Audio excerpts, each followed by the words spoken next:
Hey, good morning, everyone. Morning. We're roving around, and we've just come out of Lights in the Attic, our little local, and having a we're on a buzz. Chris, how many coffees have you had? I've had a couple. Way too many. We're buzzing. Let's talk about, and I was going to change the talk of this to onboarding your team in the most successful way for rapid impact, because I'm doing that. I'm just about to do that with a new team member we've got. Louise. Welcome, Louise. But I'm not going to do that. I'm going to do something else, because I've been blown away and kind of about some service that I've that's been placed on me, or what's experience? Some experience over the last couple of days. Yeah, so Lights in the Attic just blew me away with some top-notch service. They know I do the daily espresso. I didn't order my espresso this time. They just brought it out to me. I wasn't going to have a second coffee.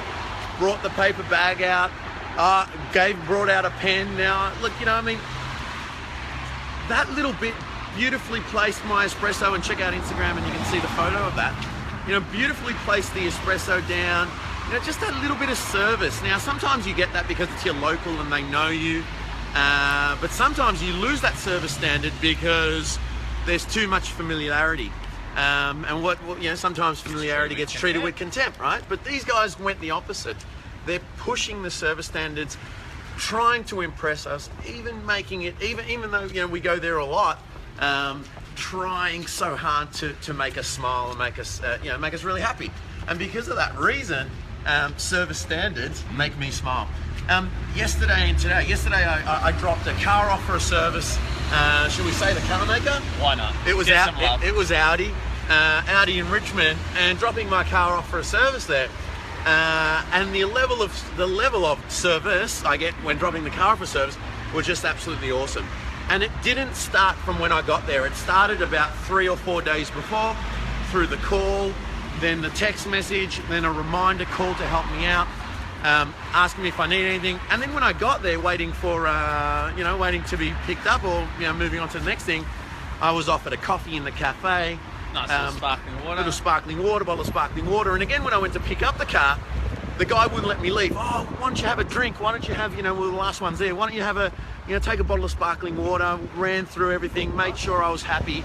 Made sure I was happy when I got in the car and left. And it was vacuumed, it was cleaned, it was washed, even the tyres had been done. It's really nice. That's good value. Let's contrast that a little bit with another car I took into service today, the Volkswagen. Now look, Volkswagen's not a premium brand. Picked up our wireless. Yeah. Oh, we're back. Let's stay away from the office. Keep walking this way. Yeah, so dropped it off at Volkswagen, and look, it was all right. The guys weren't really there. There was a bit of disorganisation. What I'm saying is I didn't get that feeling, that lead up, even the text message, the call, leading up to the service. Now, I can tell you that they'll probably charge the exact same amount they will charge at Audi, and I tell you now that the car's price between Audi and Volkswagen was probably not too far different. So, if you go by, you paid this much at Audi and that much at Volks, no, I didn't. The car costs are almost the exact same, and then the cost of service is going to be the same. So, but it's a service standard that makes me so much happier. So now I'm going to be so more reluctant to go to Volkswagen, and so much more happier to go to Audi. Another big shout out to Audi. Another big shout out to Audi. Oh, look, they're lovely cars, and the novelty hasn't worn off even after 2 years. And then, again with Lights in the Attic. So it doesn't matter what the spend, what the price tag is, and what they're doing. Impress your people with service standards, and have that service standard flow through from the top through to the bottom. And there's so many different ways of being able to do that, whether it's showing new people to come on board, showing new people and coming on board how to do, how to push those service standards, what service standards mean, but showing them what it feels like to be loved.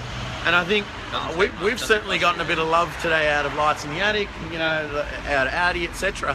And it just keeps us going back. And that's what we want you to understand, if you're not doing that already, and what we would love for you guys to really make us part of your daily business.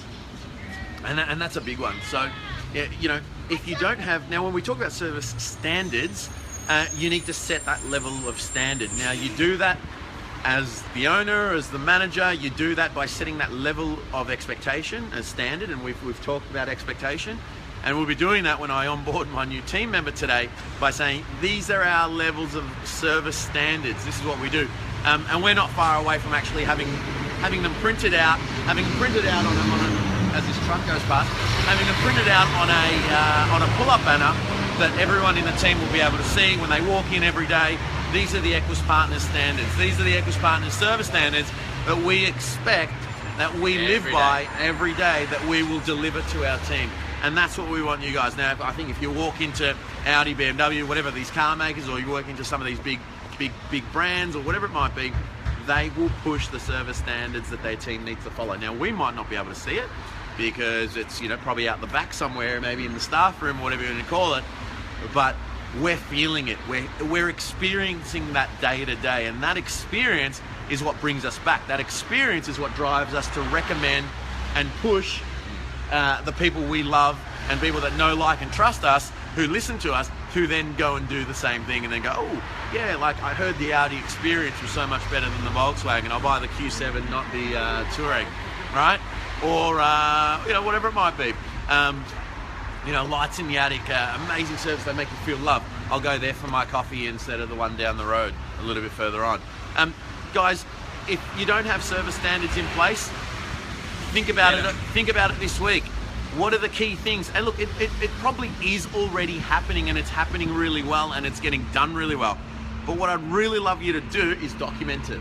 You know, document the standards. Dot point. Could be 3, could be 10, could be 7, whatever it might be. Document that. Put it somewhere where everyone can see.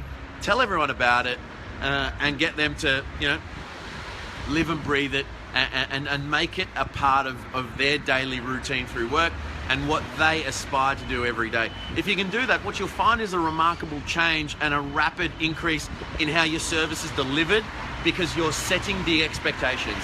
Guys, service needs to be here, and this is how we do it, and that's all you need to say. And you just need to monitor it, and you will see the rapid impact of that happening. You will see the rewards, and when you do that, you'll give us a shout out.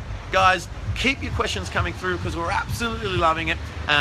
You know, let us know what you think about the different. Let us know what you think. Yeah, let us know what you think. More walk talk, less walk talk. And what I'd really love to do, I'd love to throw out a question. Let's keep walking, because I'm getting cold. I'd love to throw out a question, and my question to everyone is, what are you guys doing that's setting you apart by way of services standards? What are you doing that's, you know, that gets you out of bed every morning, that makes you know that when you walk into your business, that there's a level of service that you're expecting, and you know that's being fulfilled and it's being executed. Guys, share with us your stories.